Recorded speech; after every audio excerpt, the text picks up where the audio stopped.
I'm gonna pick tonight. I'm wondering if we could spend a little time recapping. And Tiffany, would you be willing to recap sort of the bigger story, like what has kind of gone on in general? Yeah, starting from when? Uh, the the Battle of Rylanor. Like, how did you guys end up in this situation? What happened? Oh, hang on. Rylanor was the one where our friend the gorilla became deceased, Bought it, right? yeah. You deceased him. Okay. Yeah, that was tragic. It was a hard day for all of us. Um, yeah, we were um not particularly high-ranking military members who were attempting to defend this particular like zone in the battle for Rylanor, and one of our squad members became compromised by a telepath from the opposite army, and we had to decease him. And we also, after not long after that, we got caught in this charge and were taken out. Luckily, we all survived, but that's where we got our cyberware from. And since then, we found it difficult to maintain just prestigious positions, and kind of just didn't do well, and ended up being pushed to the edge as travelers. And then I guess I'm not sure about the canonicity of this, but the first thing we did is try to rescue the scout ship off Walston.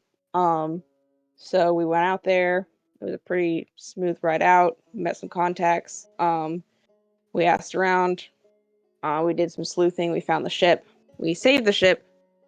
And then we're able to return. For a while, we were running errands for the scout service. Our scout service contact. Just in and out of the sector, getting information for him. We tried and failed to make profit running legitimate goods. I don't believe we ever ran illegal goods, although we got offered a couple times. I don't think we ever took them up. Yeah, I think Um, you're right. it was always too risky. Let's see. Hang on, let me pull up my notes real quick, guys. Okay. All right, and then let's see. After that, uh, we started to hear these rumors of this dissatisfaction in the sector. So we had the Belters of Arkesh who were pushing back against the corporation there. And then hostilities on Astaltine that was kind of like bubbling under the surface, but it wasn't anything that we had to like confront at the time. We were able to move past it. We did successfully manage to sell some really crappy beer um, on some people who were unsuspecting. And then we picked up the aid workers we were informed we would get paid to transport them. I don't think we've ever gotten paid for um, uh, the transport, just because they ended up being declared traitors at some point.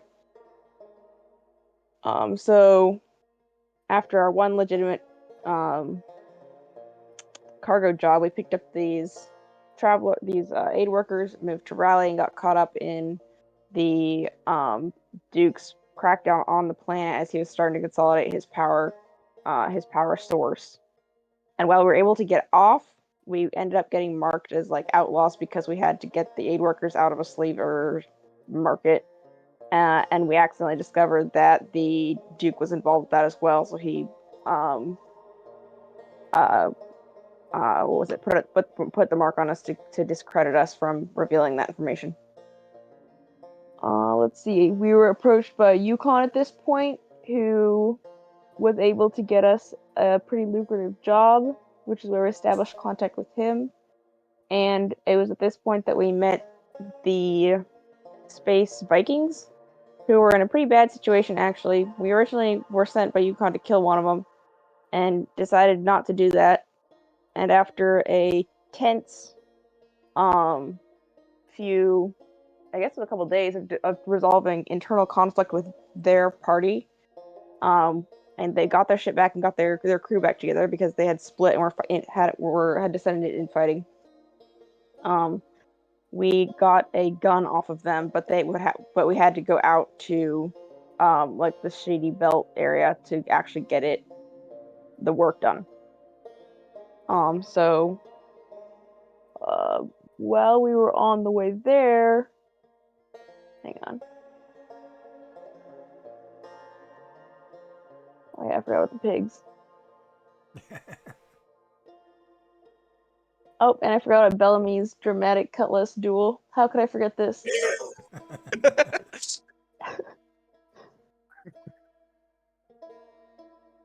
Okay. Oh yeah, and then on our way there, we ran into some Vargur terrorists that we had rebuffed an approach from on Walston way back. That didn't go well. We didn't actually get in a fight with them, I don't believe, but things were quite tense, and we never really succeeded in resolving that issue. We finally got our gun attached and got some basic software for running it. This, down on his luck, scout guy was able to locate an asteroid that had radioactives on it. Through a pretty harrowing adventure, we were able to go and get those radioactives, but the poor scout guy tragically died just before he got paid, which made all of our cuts go up. I'm sure we had nothing to do with this. And that's where my notes end. After that, we have been moving through the sector trying to get, mostly trying to stay out of the civil war that keeps rising up. The most recent thing we did is go to the water world and try to resolve the poaching claims, which we were able to verify were occurring, but before it ended up being moot because a civil war broke out over that same issue, and our evidence wasn't really necessary at that point, so we simply departed. And I believe that's the highlights of our past adventures. Let me know if I missed anything. I love so far how it just sounds like everything's failed and you've been on the run. That's kind of what happened. We have not made a profit. We don't really have like. Well, you had Lucky Yo's find, like, so you found the radioactive. So, but otherwise, yeah. Yeah, because we haven't really established a world where we're considered like, we have a good reputation. We're able to come there. We've got contacts. We don't have a profitable business venture. We are the heroes of Walston. Yeah, unless you like fish cakes. If you like fish, what greater honor and prestige could there be? Yes, among all 20,000 dog people on the desert world. Yeah, no, that was awesome. That was a great recap. And I'm going to take it there from there that to fill in a few things. You have been like trying to go from place to place to make a profit, and there are just problems. And every planet, Bellamy's like, I never want to come back to this planet. And then you go into the next planet. He's like, I never want to come back to this planet. And then like you go to the next one. And if it weren't for the asteroid, you would have actually you would have lost the ship eventually. Because eventually bounty hunters, I was already starting to make rolls. I don't know if you remember, but you guys were in debt, like 2 mortgage payments. Yep. And then we ran Belt Strike, which has a very generous payout. So you were able to sell all those radioactive claims on another planet. Well, anyways, on that planet, you follow up with Yukon, who has essentially sort of fled himself from everything that's going on. Elizabeth serves as a sort of staging ground of actual Imperial authority and Imperial military power, which has decidedly shown that it is very uninterested for some reason in District 268, the subsector you're in. And but he himself is kind of on the run by all these rogue elements and stuff, and sort of sounded weirdly morose when he paid out. When you first became fugitives and he gave you your pay on rally. Well, he was found slowly dying on the surface. You weren't able to take him up. He didn't come up, but you could it'd be fair to say that if you had that Imperial agent on your ship, you wouldn't have been able to accomplish anything, and you would have been hunted down and killed yourself. So he stayed there, but he promised you that if you could find the AI in time and destroy it or stop it, and the weapon that it had unlocked by whatever faction intended to wield it, that he would give you an octant for salvage with an operable jump true drive and power plant. The ship still has intact components, and you would be able to claim the salvage, and you would be able to upgrade the lady. And that combines with something else you accomplished by completing the contract with Rockamundra, which is that he promised you legal representation in the Imperium and work forward. So with a jump drive and a power plant and the hope that you can have a clean slate, you could get out of this dang place. And so you all decided to, all right, we're going to do it. We're going to try to find this AI. And you found it. You found it in the clutches of Vanpar Landleth, the person who originally sent you to find it. And he was trying to hawk it to the Reavers, to the insurgents. And now you have the AI. So the AI tells you, asked to be called Sarah, that she was used to sort of like decode and understand and unlock a doomsday weapon from a precursor race of aliens called the Ancients. And this doomsday weapon, this faction has it, and she has certain things she can do. First of all, she knows that it was going to be used on Iderati, which is the breadbasket of the subsector and this entire area going trailward. So both Iderati, District 268, and possibly other subsectors nearby. And it's sort of the garden world, the agriculture world that provides food for barren places like Bowman. And she estimates that eventually there will be billions of Sophonts that will perish in the following years with this planet being destroyed. And apparently this doomsday weapon will crack that planet and destroy it. And she doesn't know who made her unlock this weapon, and she doesn't know the ship it's on, because it was deliberately sort of like removed from her memory. And but she herself is part of this ancient technology, and she can use your jump drive in ways that you can't understand. But the price to pay is that it will destroy the jump drive. So you can make one jump to within 500 0.5 kilometers, 500 meters, which in space is ridiculous. That means you're about to strike the thing.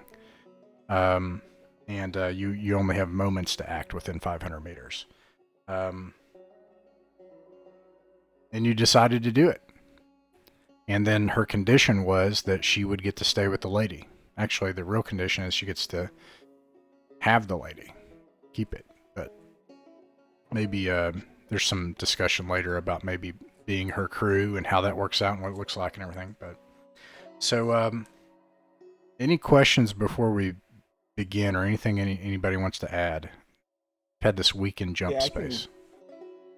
I guess I can give like the immediate context of exactly what's happening now, because we took her up on her. Oh, I'll redo that. Probably... Yeah, as far as like exiting jump space onward, I'll redo that part. But go ahead before exiting jump space. Yeah. We said we were going to save Iderati. It probably would be a good idea. We killed Vanpar Landleth and jacked his ride, so we have a second ship at our disposal right now, and that's the one we decided to let Sarah do her thing on. So that's the one whose jump drive is going to get fried while the lady is intact. So we are jumping straight to Iderati in Vanpar Landleth's sports car. while we told Isabella and Velez to take the Lady of Mercia and just take it the long way around from Bowman to Iderati. We'll meet them up in a few weeks if we're still alive.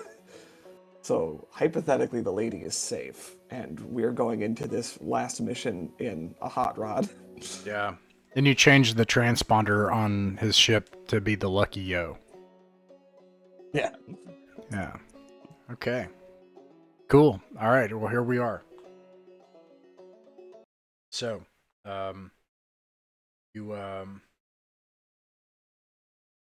it has been a long week in Jump.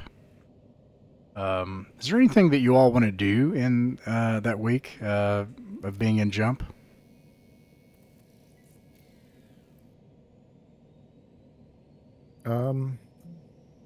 I think I'd try to hold down a conversation with the AI. Okay. What do you? Well, there's no specific thing I want to know. It's more of, I guess you could say, ingratiating myself. You failed to do so as usual, but it's not a total loss because you as you try to talk to her, you find that while she seems pretty inured to any attempts at flattery or anything like that, she is really naive.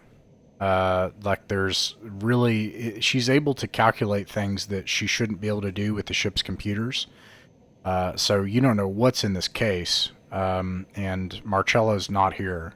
So and I don't even know if it would matter, but whatever makes this case work or makes her work, you've already seen that she's able to kind of directly connect remotely with the ship's computers. Yeah. But she's able to calculate things that your ship should not be able to do. But actually understanding things, she has these really naive childlike questions. She doesn't seem to understand really basic things.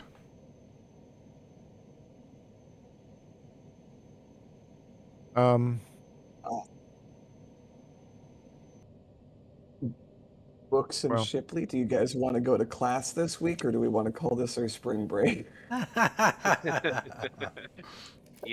think we should go to class. Okay. I'll be that guy. Learning is fun. I am going to ask Sarah to tutor us, see if there's anything. I was like, that thing you did with the jump drive, can you do that with my brain, just supercharge it one time? What is it that you're studying? I mean, we're all just trying to increase our education level. I'm going to be going from a 4 to a 5 if I complete my curriculum. So I guess I'm at 5th or 6th grade.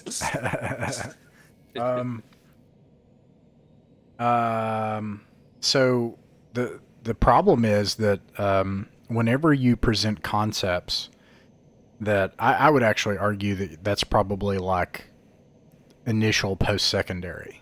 Your remedial courses and community college and stuff like that. And so, we're talking algebra, we're talking,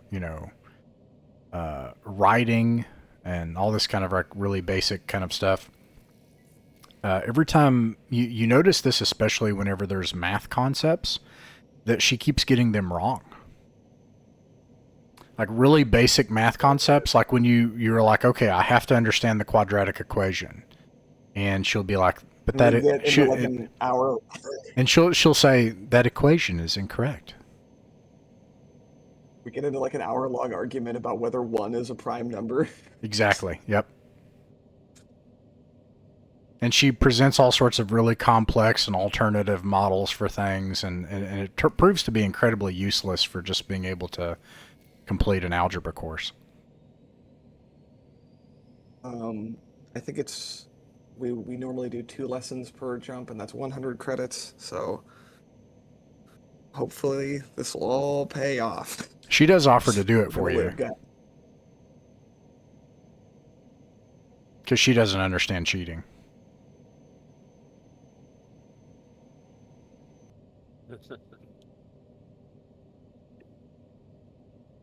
So she offers to cheat and just do it for you if you prefer. Can you write my book report? And then you get this AI dribble.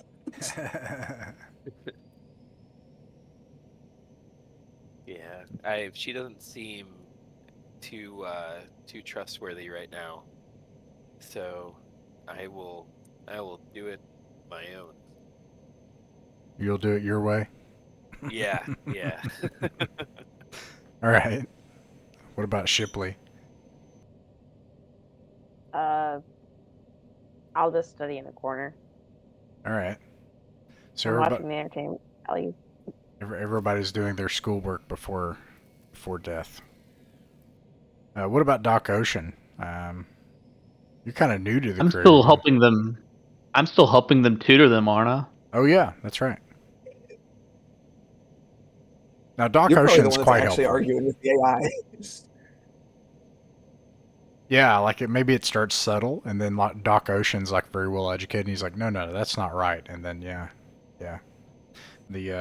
She seems to have all sorts of things wrong about even like biology if you ask, and all kinds of stuff.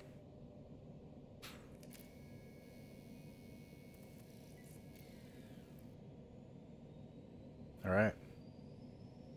Lothak is also really nervous. And you hear her talking in her bunk one night to her mom and dad, who she saved back on Walston. And they're alive, but she doesn't have them to talk to, so she just says that she hopes that she can make them proud.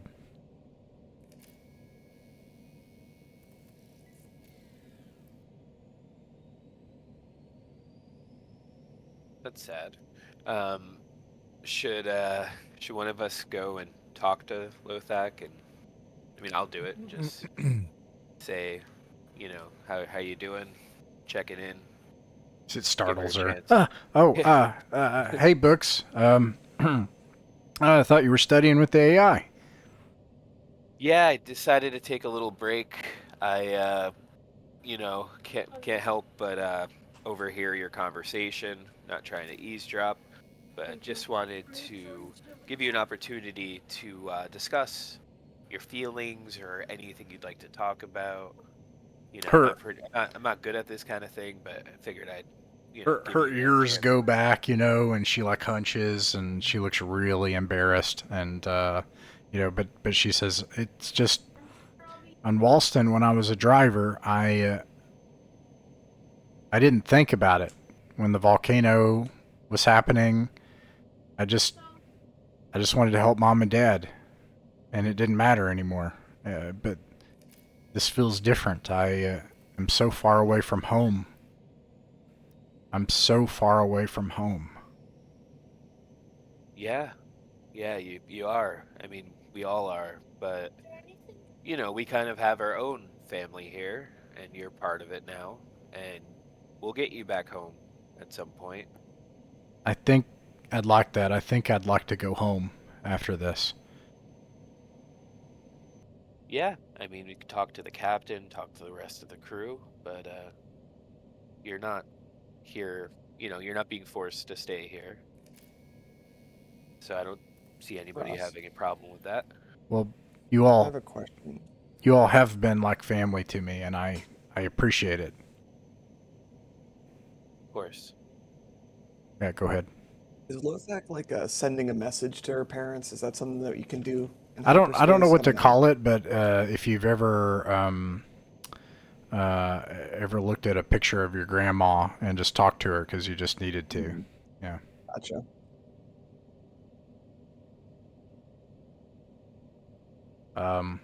And she seems to feel a little better. Good. I like how you're promising her that she can go home afterwards. Like we're all gonna survive this. Yeah, for 7 days, you're like, we're gonna survive this. You say it out loud all the time.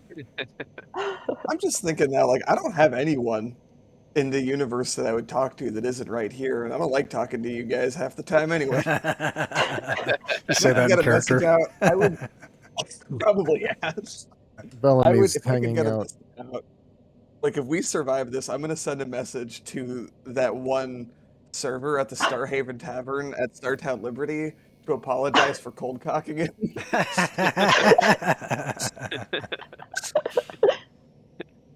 Books has like a full family, like 8 kids. Yeah. Yeah. Yeah. We're just now learning this. What? He's like that guy from The Expanse. He's like, I just don't want to be around those 8 kids, actually. I just left them. I'm out here now. Like I like space. 100% of books' paycheck goes right towards alimony every single yeah. pay period. Child So support, he has no money. child support and alimony. That's a whole other rash of bounty hunters we got to deal with. That's why I'm doing this. Gotta pay the child support and Secretly alimony. saving all of us.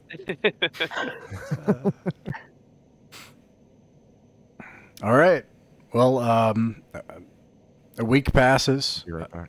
All right. I have an idea. What's the name of that the lottery thing that we do when we have passengers? Yeah, the low lottery. Thank you. I think we could do a high lottery. I want to place some bets how many of us are going to make it out of this alive. Oh man. Lothak runs terrified out of the room and hates that. But yeah, you guys can bet on each other's lives if you want. You want to do that? Oh yeah, What do we? definitely. God. Okay, let me write the names We do down. it every session. What happened Really last making week? money off it. You guys are all dark now. I missed 1 week, and this is what I come back to. Betting on our lives. Life is a gamble. Well, I know Ross backtracked a little bit, but I know what we're about to see when we come out of jump space. So maybe that's affecting my my optimism about our chances here. I Okay, think we're all gonna survive. I'm so placing my bets on 4 out of the 5 of us main crew members. There will be Are- one. Lothak's a goner, but everyone else. Whoa! Okay. so all right, each person keep track of your own bets, and then I'm going to mark just the totals for each. Okay, so starting with Doc Ocean. Like, does anyone think Doc Ocean's not going to make it? Tell me now. Are we doing it No, no, no. individually? That's so awful. Actually, if you think he, if he is not going to make it, yeah. Everybody thinks he's going to make it? Okay, so that's 1, No, 2. I do not. Okay, so that would be Shipley. So 1, 2, 3, 4, 5. Doc Ocean, do you think you're going to make it? Yeah, I think I'm gonna make it. 5 out of 6. 5 out of 6 on Doc Ocean. All right, so we got Lothak. Does anybody think Lothak's not going to make it? I do. I mean, she just had the little emotional moment, so she's definitely gonna die. Okay. Yeah, it's like when She somebody's made like, plans for the my future. last like, day. it's over. I'm retiring tomorrow. Nothing bad will Boy, happen. after we love being alive. So far, 4 out of 6 I- on so far. I'll just make would it like easy. to I think contest everybody's this. gonna survive. I'm being optimistic. Okay. I think Lothak will definitely live because she can't die because I'll die for her. I will jump in the Nice. path of the bullet. So we got 4 out of 6 on Lothak. Chapman, I got 5 votes. Who says Chapman's not going to make it? Because Doc Ocean says everybody's going to make it. Everybody thinks Chapman's going to make it. 6 out of 6. Okay. Books. A lot to live up to. I think Books is gonna die. No offense, homie. 5 out of Damn. 6 on Books. Okay. Damn. Shipley. Well, if I bet that I'm gonna die and I do die, I won't get the money, so I'll bet I'm gonna live. I'm back. I've been voting for you, but right now we're voting whether or not we think Shipley will die. Oh, is she going into carbon freeze?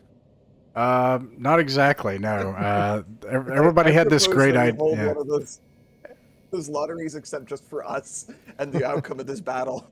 Oh, okay. So yeah, we're at Shipley. Anybody think Shipley's not going to make it? I got 6 votes. Okay, 6 out of 6. 6 out of 6 think she's not. Is that what's going on? That she will make it. Yeah. Oh. So you got to tell me if you think somebody's not going to make it. So the last one I got is Captain Bellamy. How many people think Captain Bellamy's not going to make it?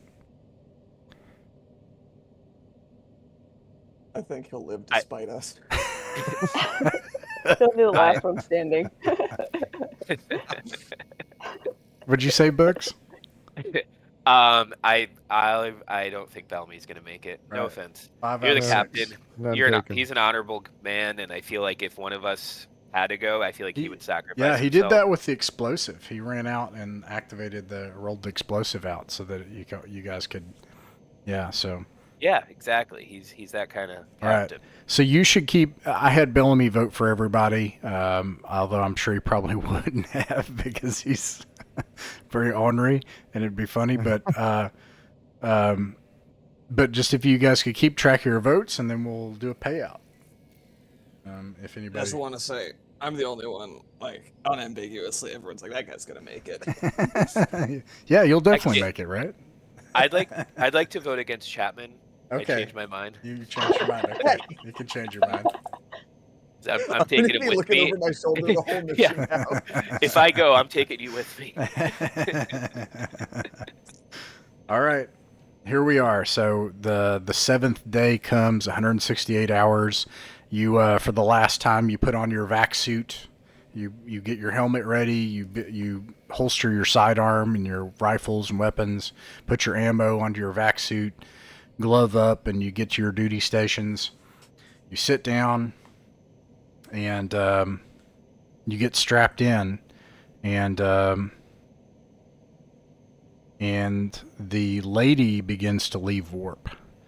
But in this case, when she starts to do this, like the ship just starts feeling like it's going to tear itself apart, and then poof, and you can actually feel. It does feel as if something hit the ship, and you can feel that something was damaged. And let's see here. And immediately. Just as a note, we're not in the lady, right? Oh, sorry, not the lady. Yes, the Lucky Yo. Sorry, thank you. And immediately, as soon as you exit, you can feel the plating like shifting underneath you. And it feels like you're in turbulence, like the gravimetric plating. It feels like something is affecting that. And the screens and everything go kind of go nuts, and they start to flicker and malfunction and stuff. And at first, you see that there's like an overwhelming amount of information that the ship is taking, and then you can see that the ship finally kind of catches up. And there is a huge number of ships around you. And you all have only ever seen this volume of starships in space once in your life. And in addition to that, just as a 2D representation, sure enough, it seems like the AI did not lie to you. And it looks like you are indeed about 500 meters away from a ship that you recognize, the Voden's Eye, a heavily modified, heavily retrofitted Sword World frigate. And it looks like it is decelerating over the planet's polar region. And then you're coming in, you're decelerating as well. And you have a few moments to act, like a matter of seconds. What do you all do? So to be clear, It the says- the Voden's Eye is the one that has the doomsday device, right? Yes. Okay. You can also see, I'll note the kind of what you see on the readings, just at a glance. There are massive, well, these aren't massive, but these are Imperial cruisers. This is the Iderati home fleet. There are a very large number of Harriers, and a also very large number of what look like common free traders. And then there are a handful of Sword World battle cruisers, and then a whole bunch of Sword World fighters. We got to try to board the Godin's Eye, right? I was going to ask, how risky is it to just immediately try to board? It'll be a pilot roll. So my question to that would be, where do you want to board? Do you have a hangar bay? Or, I mean, we don't have explosives. We'd have to blow a hole in the hull if we didn't want to board through one of the doors or try to blow it open.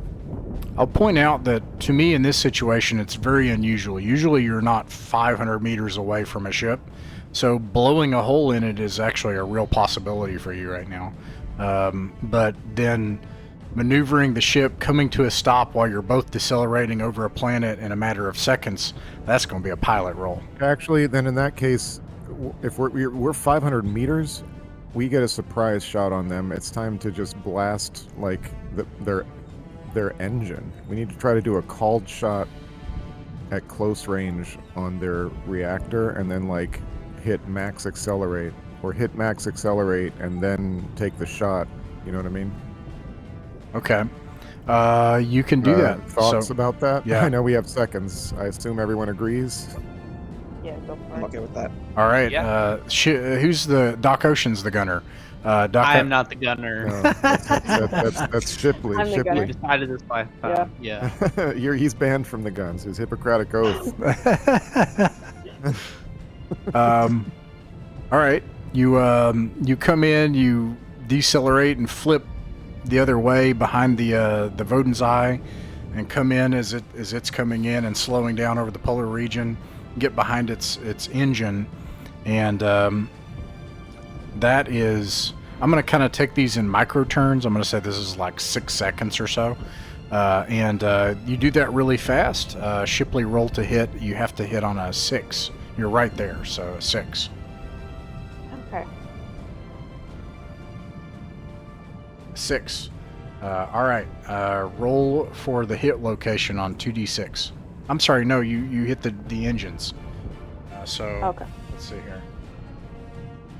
I did not have this. The engines, it'll have a specific effect. If you hit the engines,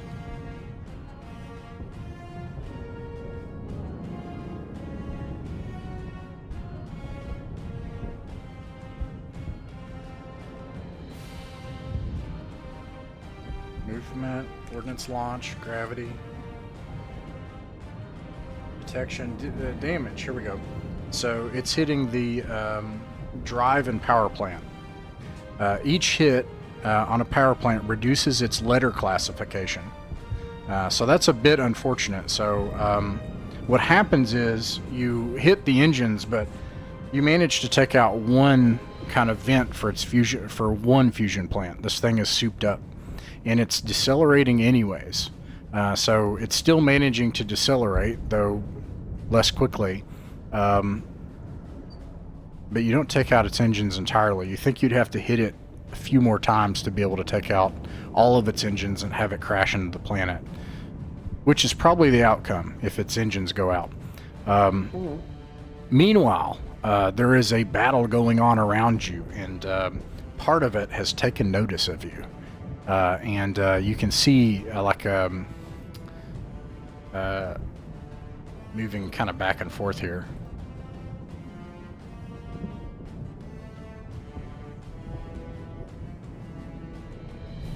You get a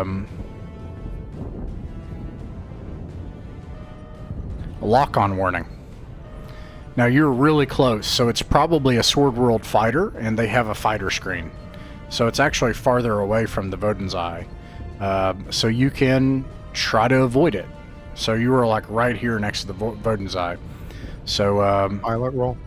a pilot roll, yes. Unless, yeah. Oh dear. It hits you. Terrible.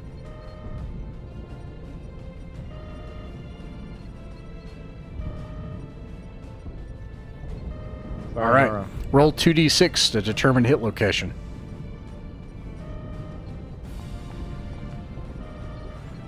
You got 7.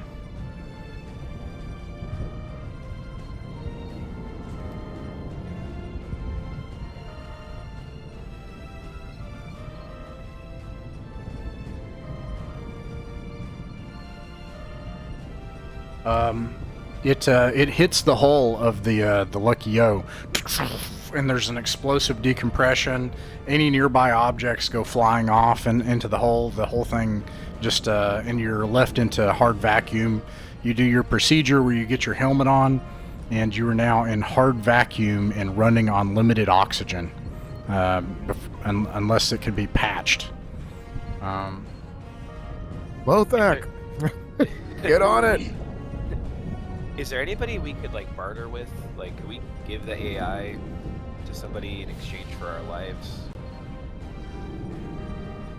You want to give up? You could probably give up. No, I'm just asking if that's an option. I'm not making a. I mean, you could declaration. surrender. Yeah, I mean, that's an option. I mean, if it's that or death. Is it You too still late to try blowing you're a still hole flying. in The ship is still boat's eye working. And And we have thrust 2, by the way. Yeah, and now you're matching V. So to answer that question, yes, you could probably blow a hole into the hull and try to land on it. If you're trying to land on it, I would ask you to pick where you want to try to land, like what subsystem or section of the ship, and then the roll will determine how successful you are, like as a pilot being able to get onto a certain part. Maybe Sarah would know this. Maybe we would just know this. If they have this super weapon, do we have an idea what part of the ship that would be located? I guess. She says, if you're able to, if you can, and like it's loud and it's hard to even hear Sarah and it's kind of echoey, and she's like, if you're able to survive for a few moments, I can take over the ship's scanners and try to locate the weapon. That'll take another micro round, and you can already hear lock-ons coming on from fighters as they lock onto you. We need to get. Don't we have an auto?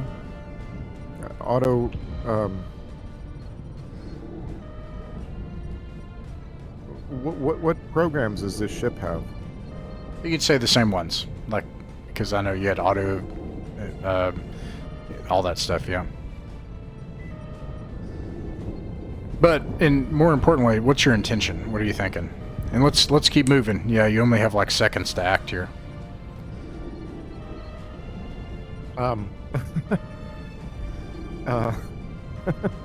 Sorry, what's happening? Yeah, like, or what do you want to do? What's the plan? Well, we have to stay alive. The plan right now is stay alive, like the computer said. So to stay alive, I guess we should target one of these fighters or something. Or no, go with Chapman's idea, or was it Book's? Captain, I move that we just try to board the ship, wherever is closest, and get inside. Yeah, because they won't fire on their own ship, most likely. All right. Well, where are you aiming for? Whatever part of the ship that we're closest to, I guess. That would be the drive section. So we're just going to ram the ship into the drive section? Is that the idea? I assume use the sandcaster and crack open part of the hull and then try to get the ship connected to it. Wow. All right. Adventure. Excitement. Okay. I crave these things suddenly. This pilot roll will determine the degree of success on that. Nice.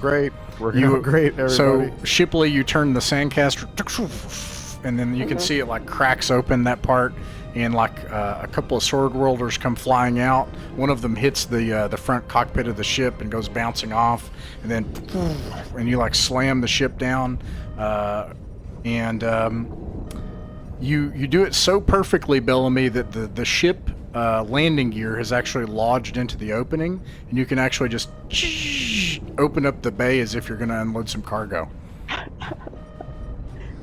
Classic. Right. I think What were you worried about? Patching that hole, and then the rest of us, I guess we're a little strike team, and we're about to do a dungeon crawl in the boat inside. You said you're going to leave Lothak to manage the ship? Patch the hole. Try to patch the... Ah, okay, yeah. So she does that. She's like, the first place I'm gonna go, she says this on comms, I'm gonna get to the gun. I'll get it patched as soon as I can. And she does that.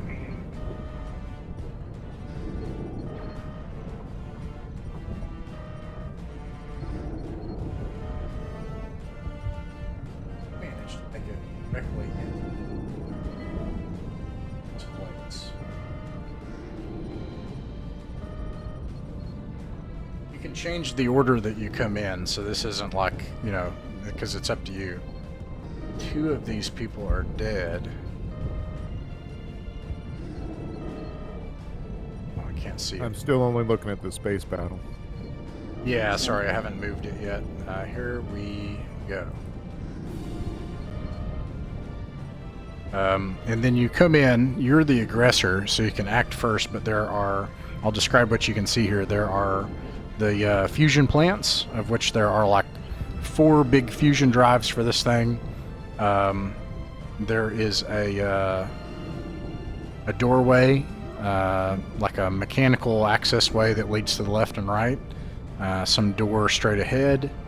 You've got some dead bodies floating around, and then 2 space Vikings that have like managed to anchor themselves, and they have, you know, got, you know, from their vac suit, they've got their vac suit on, they've got their weapons out, and they're turning weapons to fire at you. Blast them. Okay. I will blast. I will say blast them as I try to do a cockstep leap with my cutlass drawn towards the closest one to me. Everyone is firing pistols, shotguns, and rifles, right? Mm-hmm. And, Yeah. okay. Oh, would you say you have, Doc Ocean? A rifle. Okay, they have got laser rifles. So, all right, anyone attacking can roll to hit, and yes, you can also move on your turn. So, you know, and after you attack, you can ask if there's like cover or objects, or you can ask about the area. Yes! I rolled a I got 7. a really good roll. However, I rolled a 12. Holy shit. 12. You can roll for Same, damage, Doc. same. Which one? Hold on. Chapman as well. Hold on now. Oh, wait, I'm you wanna- rolling with a cutlass? I'm at. What's the Fair defender enough. got on? He's got ablative armor because he's prepared for space combat, zero-G combat. Oh, I'm black. Okay, so it's a -2. With a And yeah, but then it's a +2 because of short range, and you have a bonus because you're good a with a bonus cutlass. because of my strength actually.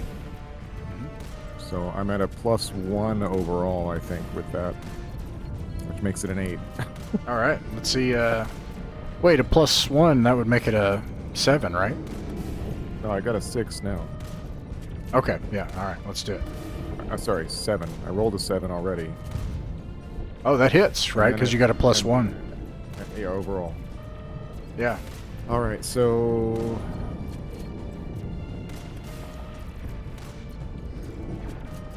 Oh yeah, you take him out. 14 is not even. We don't need to worry about that. All right, so I you. attacked the space Viking over here.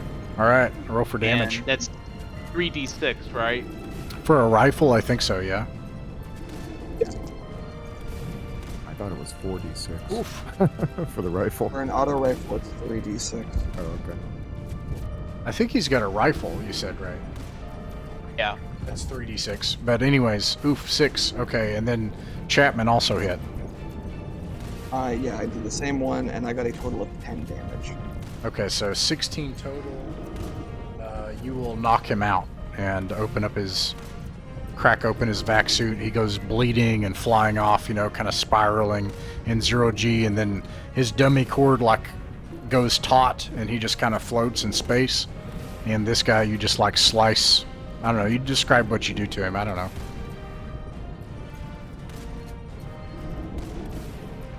Bellamy, what did you do to this guy? Oh, I slice his arm off, the one that was holding a gun.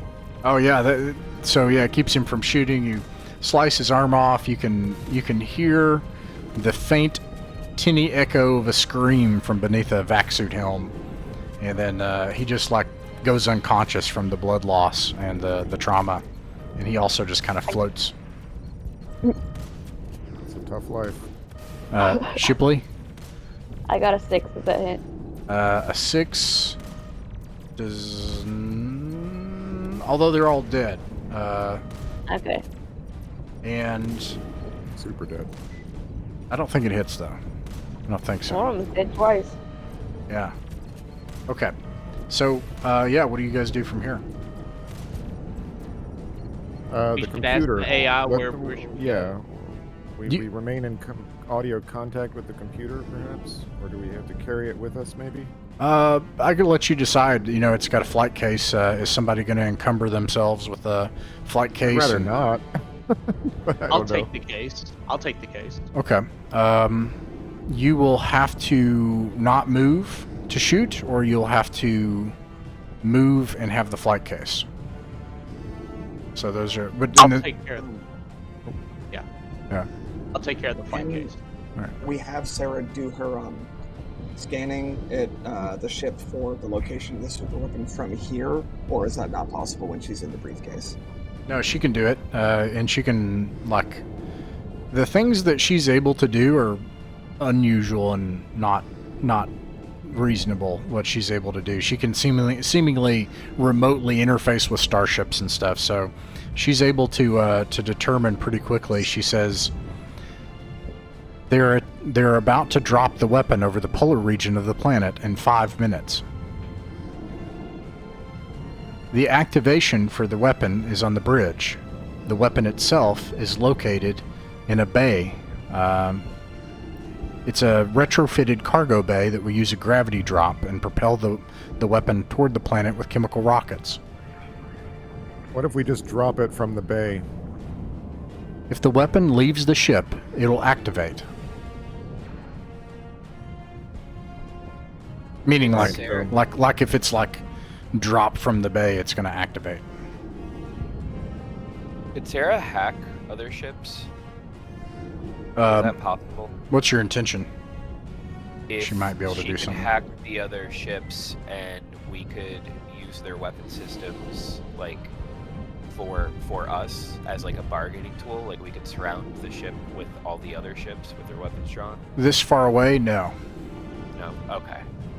But if we were And close, she hack into the doors that are in the bay and keep them from opening. She says yes. Do that. Okay. So what are we thinking? We're going to go to the weapon rather than the bridge, maybe? Well, Well, it would if probably she's be hacking- easier. If she's hacking the doors, we should probably go to the bridge, right, and take out the leader Oh, and keep them wait. from overriding it. How about we Let Can the she s- party. can she spoof? No, not at all. Can she spoof the security system and get some security guys behind a door that we can lock? So Oh. we can have an easier time of it on the way to the bridge, maybe. I feel like we could use this to our advantage quite a bit if we're smart about it. Yes. So for that, I will leave that up to a roll on behalf of said Space Vikings to see if they're dumb enough to follow a false security signal. I understand now what you were getting at, Doc Ocean, that she could remotely hold the doors for that would normally drop the bomb, and then we just get to the bridge. Yes. Oh, you mean to the bay door? Yeah, it will hold the thing on the ship. So if you don't stop it in time, it'll be the ship that goes, and it'll go in low orbit. So it may have an effect, like a catastrophic effect, but it won't destroy the planet. Okay. That improvement.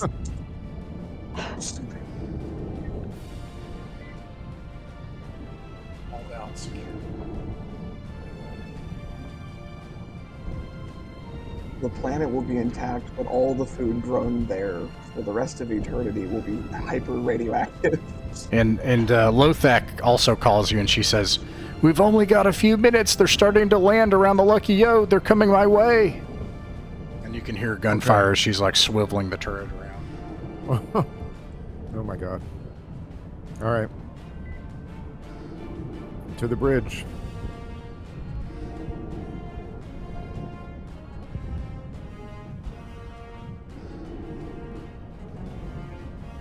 All right. Let's see here, and I'm going to come back to you all in engineering. Which door do you choose? Oh no.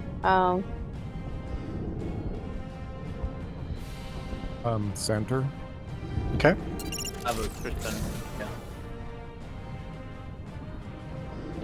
Yeah. You come to this door, and you can see that there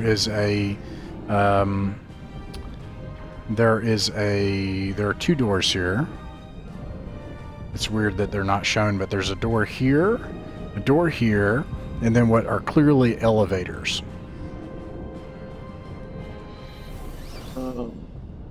Would we be familiar with this kind of ship? Yes, you said it's heavily modified, but You have never been When on we a were sword on the roll ship, outside. but you When have. we were on the asked outside, Sarah. did we see a bridge area? Yeah, the bridge is definitely in the front of the ship, and you're in the rear. Okay. We asked- Was it like up? Was it like? I don't know how to say up. 'cause it's was it not really above? up. Was it in the mid? Was it like hanging Yeah. Up low? above, that's right, like a cockpit up at the top and the nose. Yeah. All right. Then I vote the elevator. Could we ask Sarah for like the schematics of the ship? Any information about the ship that she can provide? They are trying to lock me out of the security systems currently. It will take me a few moments. You think you'll lose 2 of 6 remaining minutes. We can move while she's doing it, can't we? Yeah. Okay. Let's move up the elevators while she's doing it. Which elevator? Left.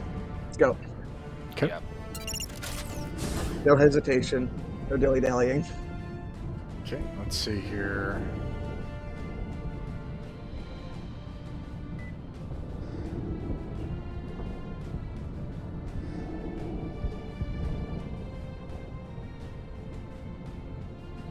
Yeah, this is right. Okay. Excellent news. And it also it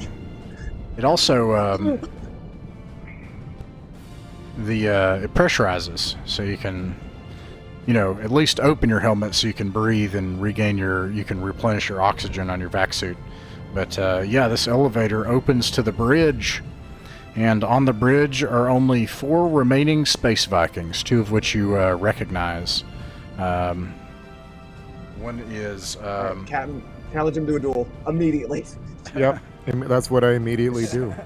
one of them is Magni, who is at a panel, and another space Viking is at the same panel, and they're like fussing over it. The other one is obviously feverishly trying to regain control of the security system, and then the other one is Bjorgulfsson, who turns around, and you see Magni and Bjorgulfsson in a so they have a vac suit underneath, but then finery, like and I don't know how to describe what would you call it, like epaulets and things, and then they have like a it's a dress uniform, and they look quite different than the last time you saw them. They look very well dressed, like noble men from Graham. I'm gonna shoot Bjorgulfsson.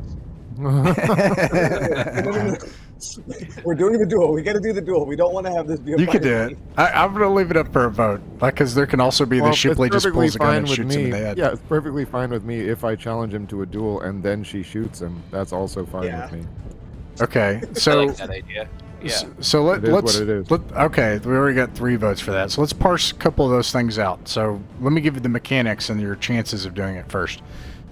He doesn't just pull a gun right away, although they have weapons out. Okay, so you'll enter just regular combat. You'll be the aggressors, but he doesn't just start shooting. In order for Shipley to just like pull a gun and like shoot really fast, you have to do it at -4. Someone look in the book and back check me on that. But it's the rule where you pull a weapon from a holster and shoot. There's quick draw weapons. Wouldn't I have weapon out already since I just shot someone and we're moving through a hostile ship? Yes, but this would be in addition to the attacker phase, like, you just hit him, and then on top of that there will be an attacker phase. So this is like I won't even Oh, do like a surprise extra roll. shot? This is Okay. what I'm hearing you say is you're just going to like come in and just shoot him in the head. So Yes. this is separate from the rest of the combat procedure. If you Okay, I succeed. get it now. Don't roll it yet, though. Meanwhile, Bellamy. Okay, so the Borgelson turns around and he sees you all, and he just kind of like frowns out of side of his mouth, and he says, "How very un-imperial of you. This doesn't seem very profitable." I guess we have different ideas of profit, my friend. Draw your sword. He looks at everybody else and frowns deeper, realizing like he has to draw his sword, and he does it. He draws his sword, and he's like, "It doesn't matter. This ship will accomplish its mission. The fulcrum that holds up this delicate sector will fall, and these worlds will belong to the Sword Worlds."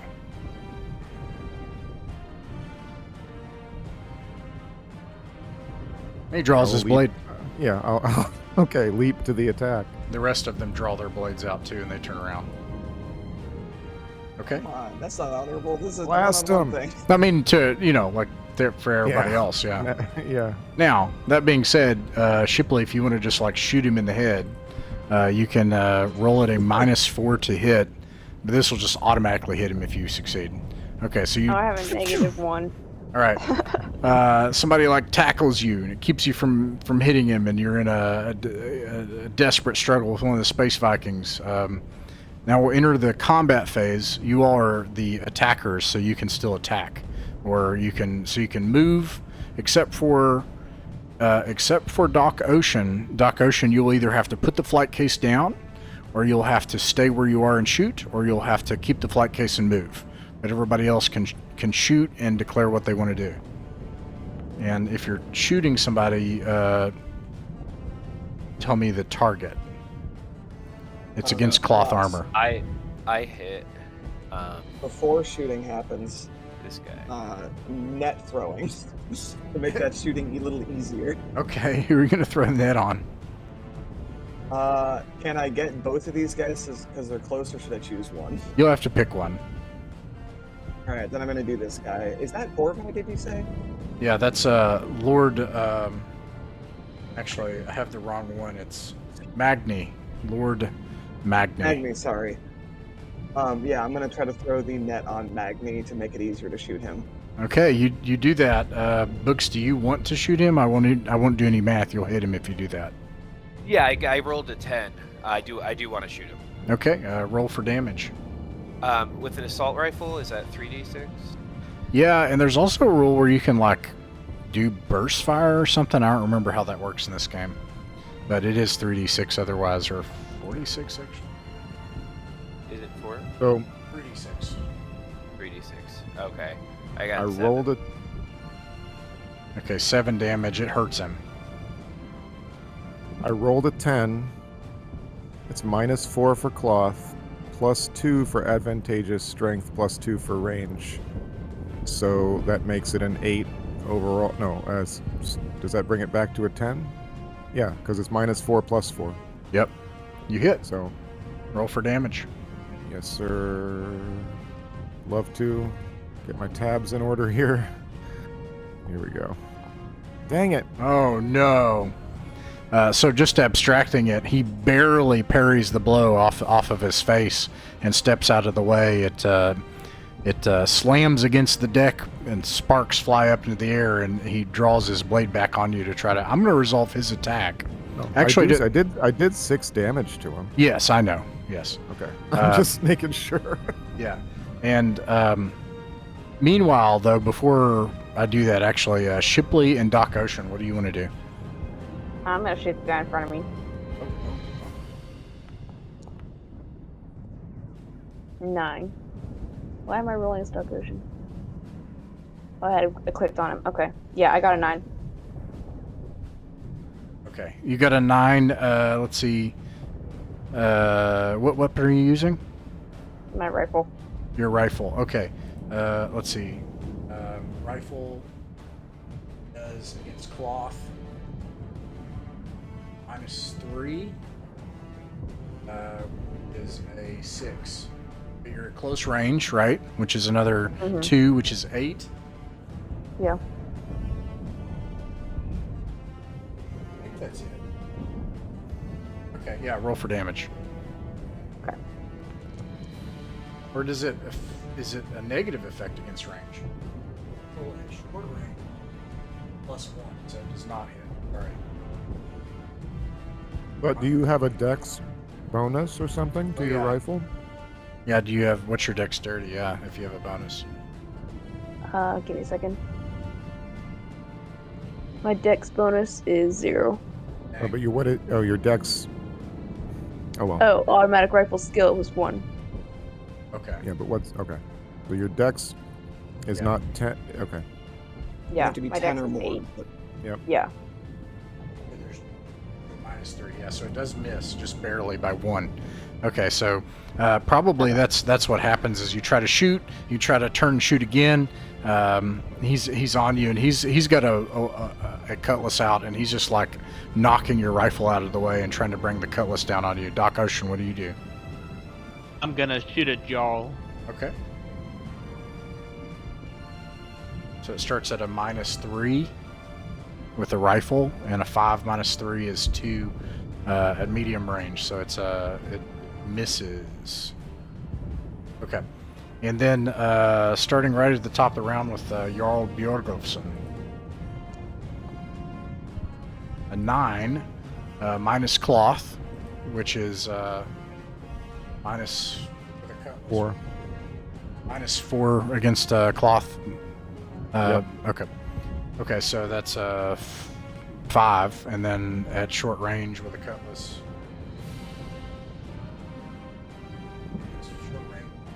I'm sorry, no. No, it's -3. My bad. -3. Okay, so 9 minus 3 is 6. That's close range. That makes sense. Why is it -4? Oh, no, that's a good thing, right? Hold on. Because it's against cloth. No, it's a bad thing. So it's at -7 total. Okay, so he misses you in the second attack, and he is down on his endurance. So we have to make sure we know -6-1. what Traveler calls close range. In classic Traveler. I would definitely. It's- Go ahead. Yeah, I mean, just based on looking at these bonuses, and it tracks with what I remember from some of the editions. Close range is like a fight in an elevator. You know, like real close range. it's more, I it's see. more Knife than fight. adjacent. You're like in Yeah. the same space. I see. Yeah, Yeah, I so see what you mean. whereas a cutlass seems to be meant to be used at short range, All right. which is the range I'm assuming that we're at. All right. These guys. So This guy's That gonna would be a hit. dive behind cover. It would hit. No, because Okay, short range still with a cutlass is +2. So that's still not enough. All right. Okay, so this guy dives behind a computer to start shooting. What am I talking about? No, they don't. They rush forward to attack you. Vikings. Yeah, and they're gonna try. So this guy's gonna try to attack Books hand-to-hand combat with a sword, misses. And this guy's gonna try to attack Chapman, misses. And then this guy's gonna try to attack Shipley. Hey, that guy should have a net on him. Oh, sorry. Yeah, he's got a net. He couldn't move, so he's gonna lose his round. I'll take that miss. Don't let me forget. I won't rob you of that. So he tries to. Anyways, yeah, he misses. Okay. Meanwhile, Shipley a 10. So I got to figure this out. 10 close range. +2 is 12. It's cloth. -3. That hits. Okay.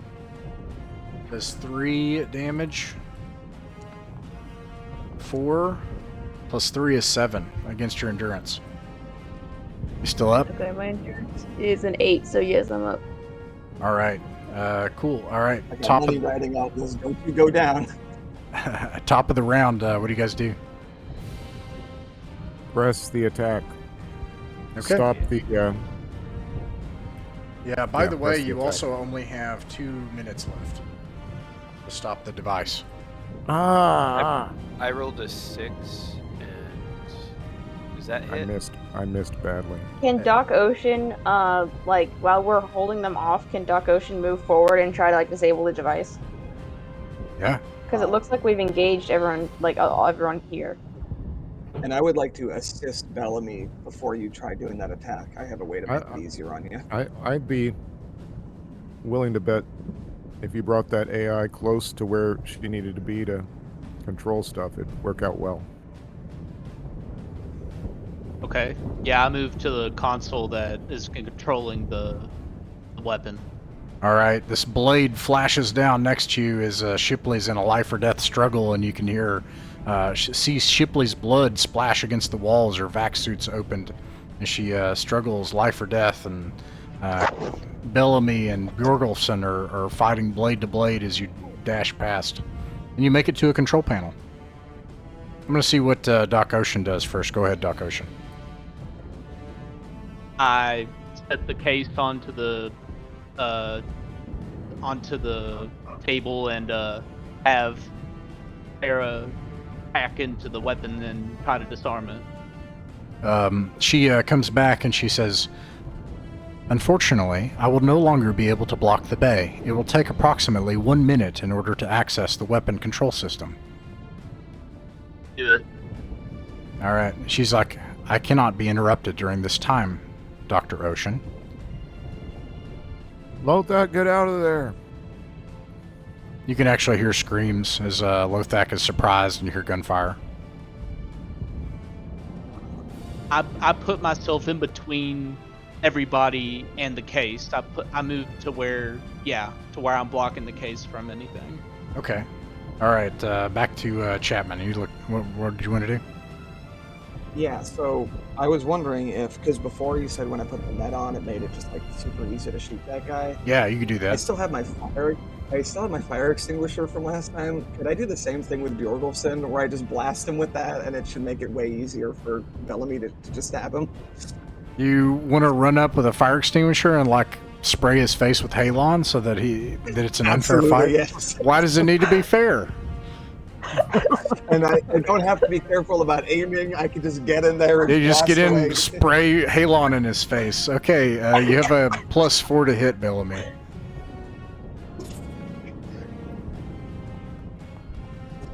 Okay, Nine. that easily hits. You can roll for damage. Nice knowing all. you, pal. Yeah, Here's your Imperial right here. yeah. He says that. He's like, "That was very Imperial, scum."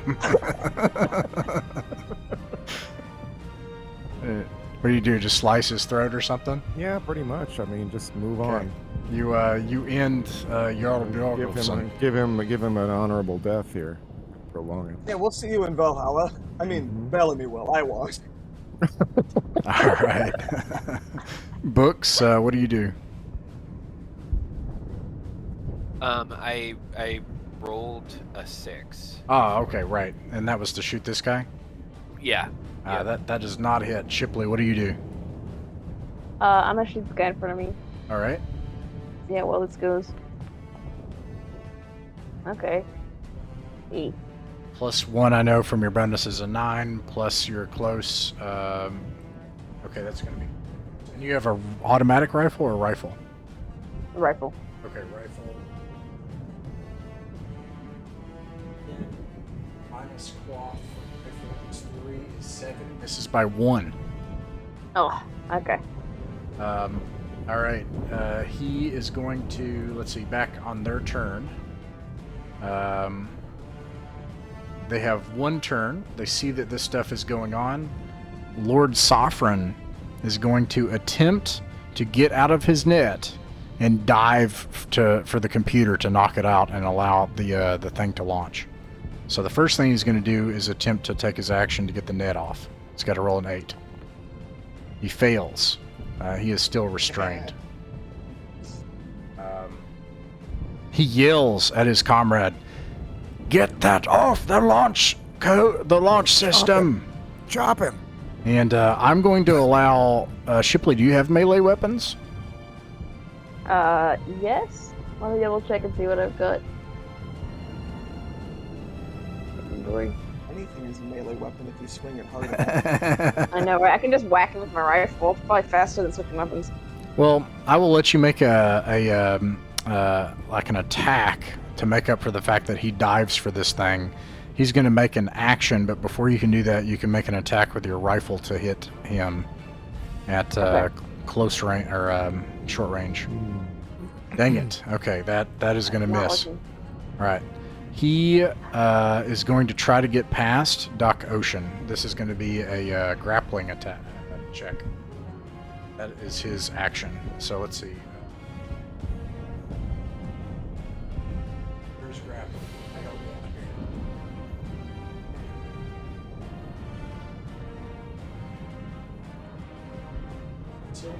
Or escape. Oh, it's on here. What is grappling? Nobody has it. Dang it! I'm sorry. I will just make a call on it instead of looking it up. Grapple. Oh, grapple.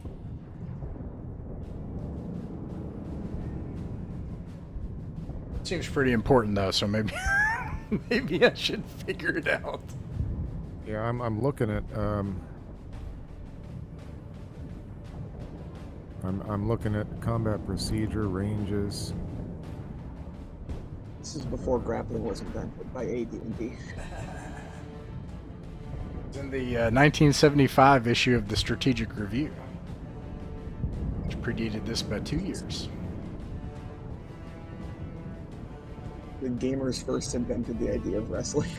And I'm sure that like surely, I guess it was before that probably, right? Okay. Spear, broadsword, combat equipment. I think that it's gonna. Do you have any melee weapons, Doc Ocean? No, I just have my rifle. Okay. I think I'm just gonna leave it down to a trying to outroll the person. What about the case with the computer in it? Oh, you mean you're gonna use it as a melee weapon? I'm just asking. Doesn't it have to be undisturbed? Or I'm can not you the whack one people with the it? computer. It's Doc Ocean. This choice, but yeah, I don't know why it has to be disturbed just to whack somebody. Yeah, but basically, Doc Ocean, you have got to stop this guy. That's what it comes down to. How would you do it? Okay. I would take the butt of my rifle and try to hit him. All right. Let's see who wins. 2d6. Yep. Oh. Jesus Christ. You rolled a 6. He rolled a 2. You crack him with the butt of the rifle. It stuns him. Oh, I thought I rolled the 2. Sweet. Okay. Cool. I thought I rolled that. We almost My ended a God. planet there. Now this guy's going to have it a lot harder, but it's still possible. Books, you have a chance to attack this guy, and 2 other people do as well. Oof, he makes it past. And then lastly, there's Bellamy, Chapman and Bellamy, yeah, and it can also be something else if you have any ideas. I'm fire extinguishing that guy. You could do that. That's the end of your fire extinguisher. Okay, that's more than fair. and a good end.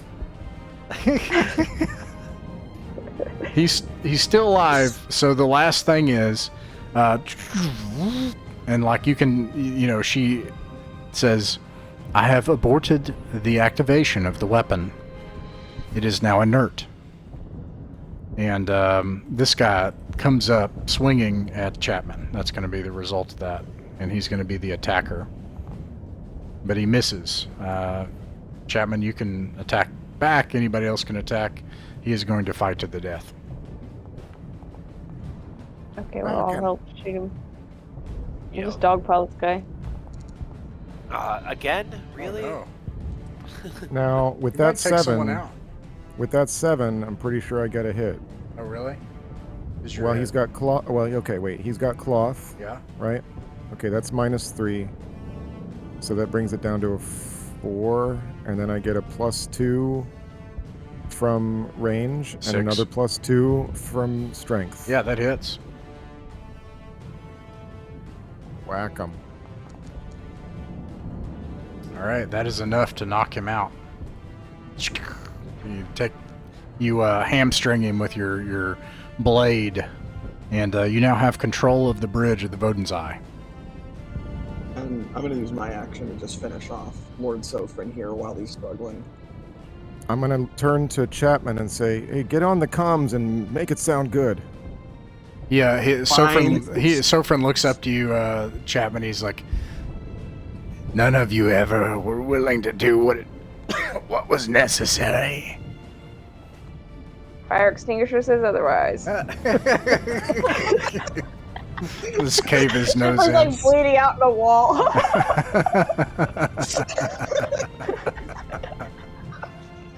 I shoot the guy that's on the floor, Okay. and then go and attend to Shipley, who is on death's door. Okay. Yeah. Captain, are we talking to our crew, or are we surrendering ourselves to some other vessel here in this battle, or what? You're gonna. Ooh. Or are we you'd calling work- off all the space Vikings? Because there's a fleet of space Vikings. I thought you'd work a little bit of that space Viking magic, my friend. All right. Let's give this our best shot.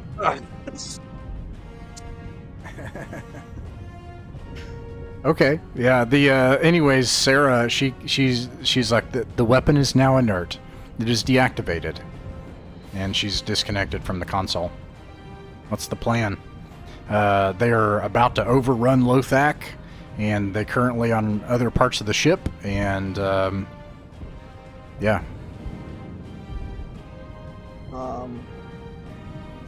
Yeah, okay, gonna get on the comms, and we're gonna open up whatever the frequencies are to hail every single other Space Viking ship that is in the battle right now.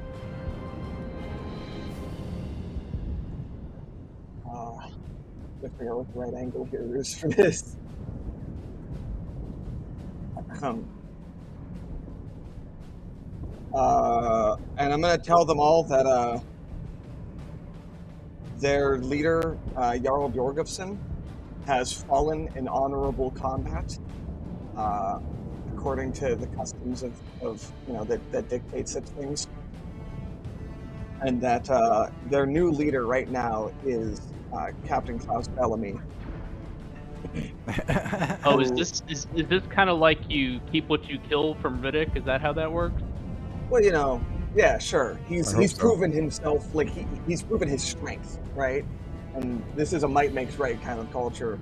And he has said that it's time that we suspend Ragnarok until a more appropriate time, and we're going to hold this planet hostage instead.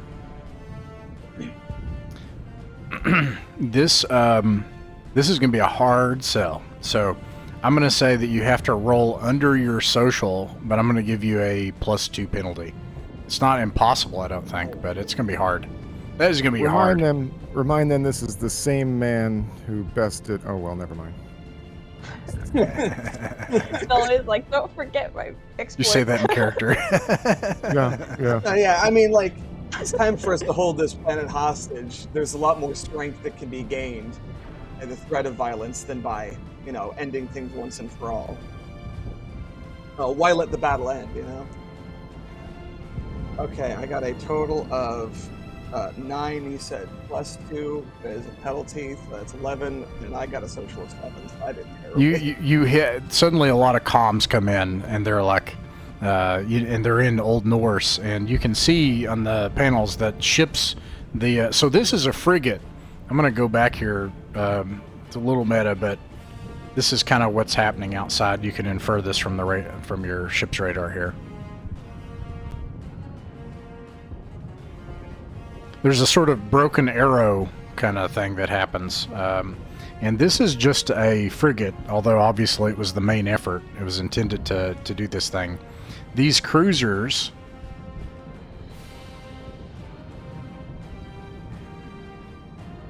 Back to the ship. Hell, why don't we take this ship? Does it have thrust 2? I think we might have just drawn a lot of fire towards the Voden's eye, so yeah, maybe it's best to just leave it dead in the water and let them blow it up. These battle cruisers begin to like turn and orient their weapons on the Voden's eye, seeing that it's compromised. Like I said, back to the ship. Why can't we take this ship? All right. So you can take this ship. Let me. Well, we blasted its engines, remember?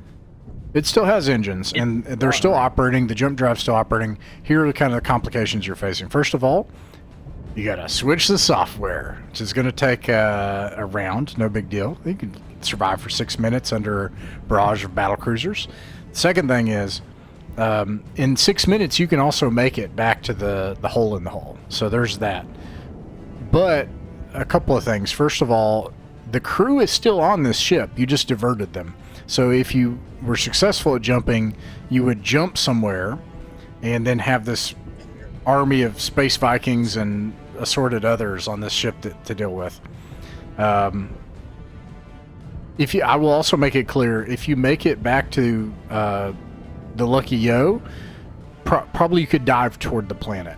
So that's an option. Like you could just dive and deorbit as fast as possible. That's because you're in low orbit. So, but as far as making it to the Lucky Yo, you also don't know what's between you and the Lucky Yo right now. So those are some things going on. But yeah, you could try to take this ship.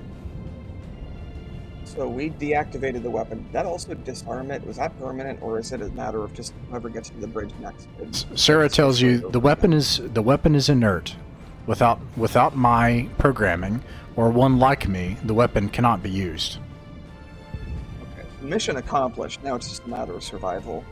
I say, like the captain said, fight our way back to our own ship. Before we do that, can we set this Voden's Eye on a trajectory anywhere?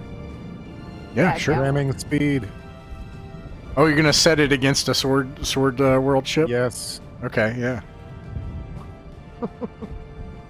They want Valhalla, let's give it to them.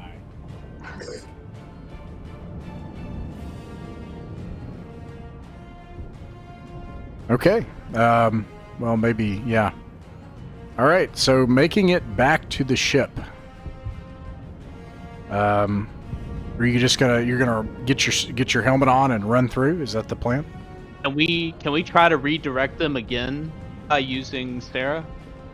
Do we have to go through vacuum? Yeah, because the place where the ship's connected is in hard vacuum. Okay, well I can't do that. My vac suit is breached. This is true. Grab one of these guys. You can. There's no vacuum in here. Well, that's going to take time, isn't it? Yes. Well, how is it breached? How's it breached? I got hit with a cutlass. Bellamy, Yeah, Bellamy comes up and. Oh, go ahead. I have vac suit too. I think so. This is all you only have before these vessels fire on you. You've got possibly 6 minutes, maybe 8. So you've got enough time just to dash to the Lucky Yo and hopefully get out, assuming you're not interrupted.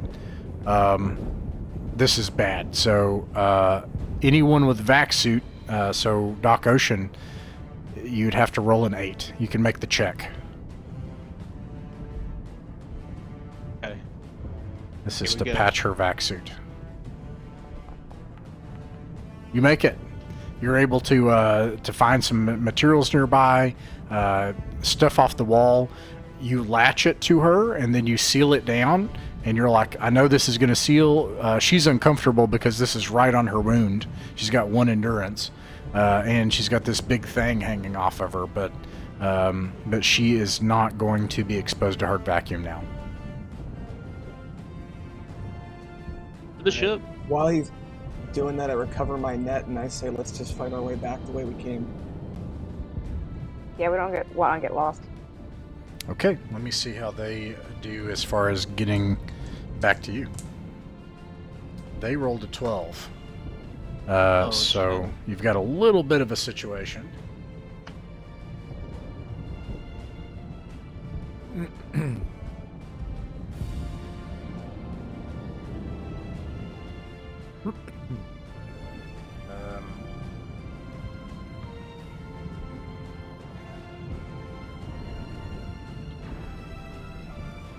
Does anybody have any explosives on them? I do not. We're one of them the whole campaign, but they're so damn expensive.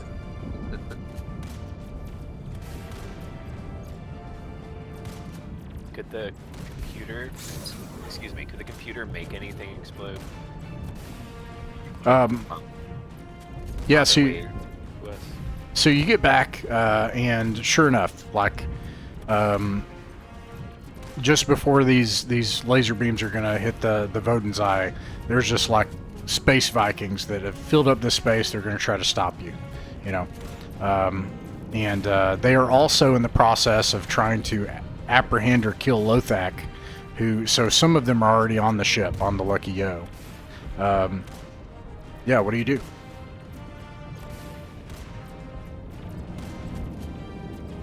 Net. Okay, Net.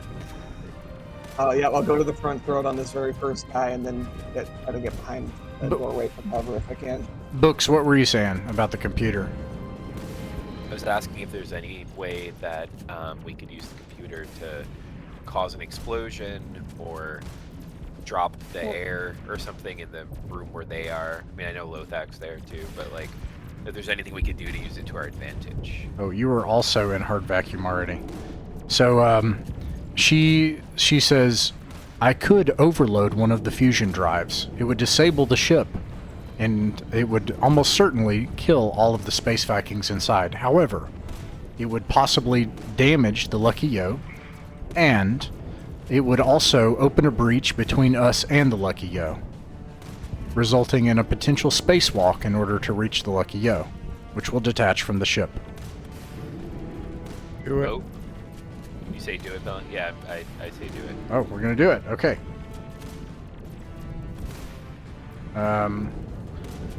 Boom! Like there's this huge explosion as she like overloads one of the fusion drives, and just as that happens, the gravimetrics of the ship give way anyways, and a whole portion of the ship, just like the back end of the ship, gives way. Meanwhile, I want to kind of describe what's going on out here. They are.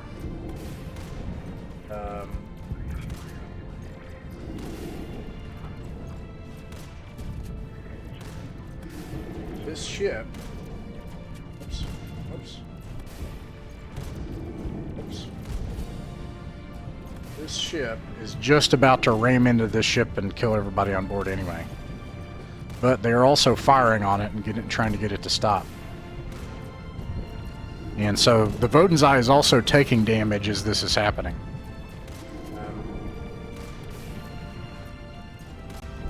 So yeah, that works, and like all the space Vikings are like tossed out into space, die in the cold, and then I'm gonna roll for ship damage on the Lucky Yo.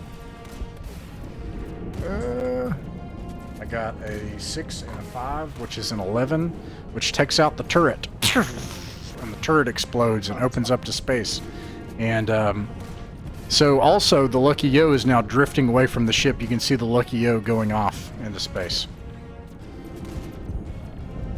Okay, make a dash for it. We gotta get out Do there. our back suits have like, can they propel us at all? Like an astronaut thrusters? suit can? No, and you used your fire extinguisher. I thought they had little. Oh, well. But, so those with back suit 2 can reliably spacewalk. Everyone else either needs to come up with a plan, or you have to make a roll to see if you can not drift off into space into the battle. Could we tie ourselves to the members that could spacewalk? What are you going to tie yourself with? I net. have my fishing line. You have a so net, I and you have fishing line. Finally, the fishing line. Finally. Lothak's fishing line. That adventure in Walston, let me tell you, it's all comes full circle. You unspool this ridiculous fishing line, and you like hold it with your glove, and with the people with back suit 2 or higher are able to like manage to spacewalk out to the ship.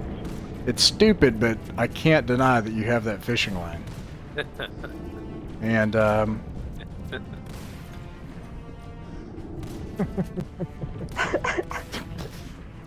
Voden's Eye slams into this battle cruiser, is nose to tail adventuring. Every part of the ox.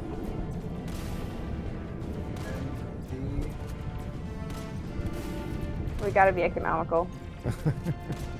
Even though there's a huge gouge in 2 places and you're operating on three hours of total oxygen from your vac suit, the space battle is, it's turning against the space Vikings thanks to your intervention, and the weapon is not loosed from it. You do not have a jump drive. You could either submit or you could dive to the planet. Or if you have any other ideas. Who would we be submitting to? The ICZ Navy, or to the Reavers, or to the Space Vikings, or the Independents. All of those are worthy of a laugh. I think you've made them all mad. I don't think there's anyone else left that you haven't made mad at this point. I have a couple of questions. We have legal representation from Rock of Undra. Would that be recognized by the Iderati control zone? Not technically Imperial. Not by the corrupt arm of the Imperials that are too detached from the Duke. Yeah. Well, I think. I honestly let's get rid of this think. gunfire. I mean, the lady's on its way in a few weeks. Maybe we could just lay low on Iderati somewhere. Yeah, I vote for that as well. I don't think turning ourselves in is going to end well. I Okay. agree. I see Iderati too. Yeah. So you do a hasty deorbit, and you bring the ship, and it's buffeting. There's like holes. It's like a Boeing airplane, like stuff's flying out as you're like coming into the atmosphere. You're worried that it may just burn you up. There's that problem, but you've got your vac suit on, and it probably really destroys the interior. You got like nice clothes and nice stuff that he's got in this thing that is flying out, but you're able to land on the planet.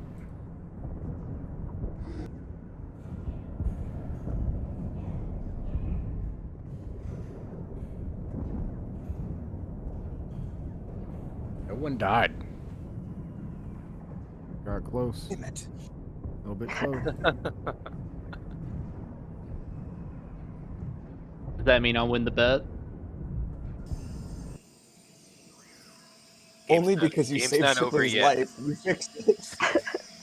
There's still You time. cheated, right?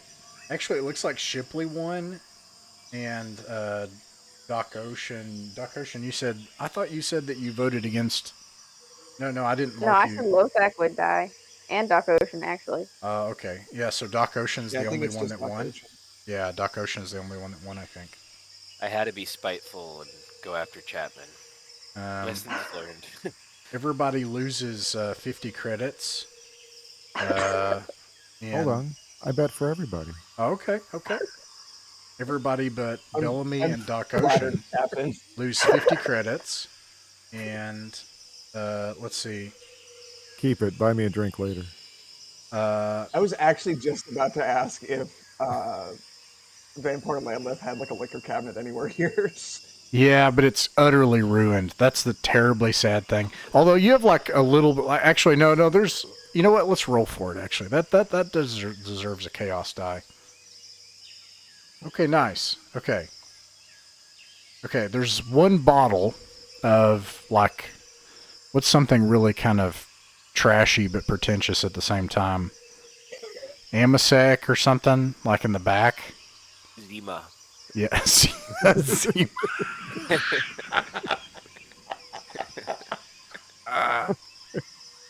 Oh, the story of the hands through which it has changed through the years. Yeah, I didn't even know who he killed to get that bottle. But anyways, that's the one bottle of stuff, and you land in a forest where you're able to survive for several weeks. And before we end the adventure tonight, so next week we'll talk about what results from this. But before we end, is there anything else that you all want to do? Marooned here on this planet for a while you repair this ship and try to sneak your way out without getting detected by the ICZ. I want to go hunting. Hunting. Yeah. Let's see if Books dies from that. We'll resolve that in a second. Anybody else? That would be hilarious. I will Hey, roll to please, see if so something angry. happens. safely hunting. Yes, of Um, course. There are these velociraptors on this planet, actually. You start hearing noises, like bird noises around you, fluttering. I think Magnus is gonna go. He's gonna like put on a disguise and just like completely lay low for the entire time. Okay. So, just I to mean, be I'm clear, recovering. Yukon owes us a jump 2 drive, right? Yes. And the Lucky Yo is the jump 1 drive, right? Yeah. That was thrust 2? No. The Okay. Lucky O has a thrust 2 and jump 2. Okay, so... Good. Yeah. Okay. Yeah. Anybody else want to do anything just right after the battle before we resolve that really quick? Okay. I patched Shipley up if I haven't already. Makes sense. Yeah. So within like a week, Shipley's good to go again. I'm gonna roll to see if you find any animal encounters. You do find an animal. Books. Let me see what animal you find. Oh no. I mean, you said it. One of those little It's not things the pigs, from is it? Walston. The beetle pigs. All right. 1, 2, 3, 4, 5, 6. 5. There are these. I'm about to get eaten by a wolf. I have great news. Actually, make sure you're not surprised. Okay, this might not be great news. All right, you have to not roll a 1. Don't roll a 1 Okay. On a 2d6 roll? on a d6 roll for the surprise roll for this encounter for books only. Okay, you rolled a 3. Okay, great news. You see a herd of 5 things that look like beetles, but they're the size of cows. They've got a insectoid head and a carapace armored kind of body, but with like this like spindly tail. And there are all these things, these shiny, glowing green things that are swarming over their carapace, and they're just slowly lumbering around. You see 5 of them. Why is this great news? Well, because they haven't turned and found you and killed you yet. That is great news. That is very great news. So I observed them, and I'm so touched by their unique composition that I decide to slowly back away and make my way back to the ship, a changed man. Nice. Okay. You leave the Occubugs in peace. Yes. And and that's the story. He's a changed man now. Let's see here. So, but right before we go, the last thing is eventually you repair your ship. And eventually you make it back to the surface of Elizabeth. And there in the hands of maybe this one.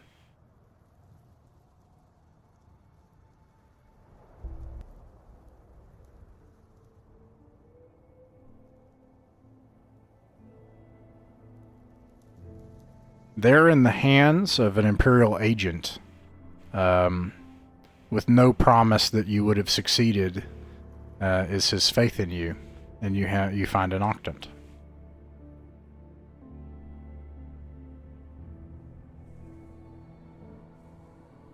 And you have 2 ships: the Lucky Yo, which has a dirty transponder and marks you as a criminal, and the Lady of Mercia, which also does.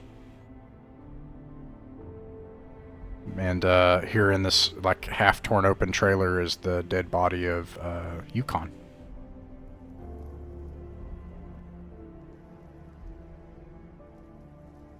Wow.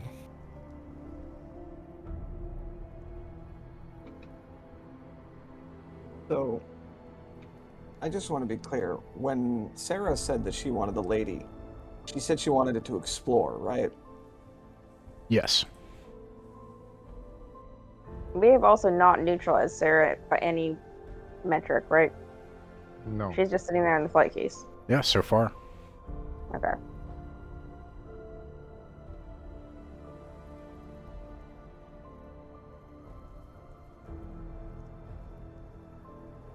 What do you all I don't do? know. Take the Octant, walk away, go get your ship parts, and fly off into the wild blue, or...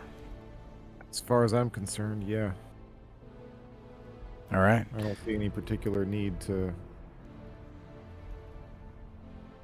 Question is, we should sell, right? We should sell the Lucky Yo, right? Or should we sell the lady? Well, Sarah is going to own the lady. I'm wondering, Oh, right. Captain, if you object to this, I would take the Lucky Yo. With Sarah? I would keep it on a life of traveling. I don't want to be exploring the universe with Sarah. I'm sorry, I'm not terribly interested in that. That ship also still has a mortgage on it, and the Lucky Yo does not. Yeah, but the mortgage is going to come for us anyway. All they have to do is find out where we are.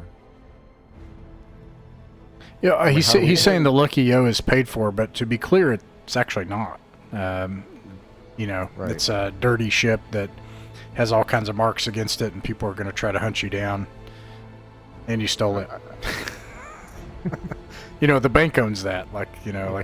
And killed the owner. Oh, Um, okay. Sorry, we talked about this last session. We said that was like one of the nice things about it is that it doesn't have that baggage. I mean, I didn't say it didn't have the baggage, but I still think it's not a bad thing to have a ship. You're just going to have to be on the run and figure out how to scrub it and run it, I thought we had said like it doesn't need bank payments, like it's paid off. I'm sorry. There's a miscommunication. I just assumed you weren't going to pay. Is she okay for the question? Is she okay with the proposition of us charting a course and taking her on a tour? I mean, well, yeah. Yeah. So really, we can let her not to get too meta, but in the Swords and Wizardry game, for example, I charmed a kobold who was convinced that he was my boss. I suggest a similar arrangement. Wherever we go, it's going to be Yeah. exploration for her, and having her at our side is not a bad thing at all. And I'm not saying you can't keep the Lucky Yo. I'm just saying, you're going to have to... It's not as It's more. it's We not don't as have the appealing crew. anymore. We don't have the crew. We don't need the extra. It's a huge extra headache. You can for not also much turn it in, look what I found, and make some money from the bank, and I'm not sure yet. I can figure out kind of what the numbers are, but, it's not exactly salvage, though. It is owned by someone, and it turns out not by Vampire Landleth, who, it turns out, also wasn't super great on his bills. Is Never mind Lothak then, alive there goes still? my idea. Is there a bounty on Vampire Landleth anywhere? Probably. There's probably a lot of them. Great. I'll look at that. Yeah. So okay, as a starting point here, it sounds like you're going to find yourselves back on the Lady of Mercia. Anyways, as you try to figure all this out, and you got a Lady of Mercia and take to Lady of Mercia. you jump 2 and thrust 2, and a souped up power plant. And Okay, now, sorry to interrupt. Sorry. now, well, just for right now, with that information, we'll figure out kind of what happens in the subsector next time. But for now, that ends the adventure for the night.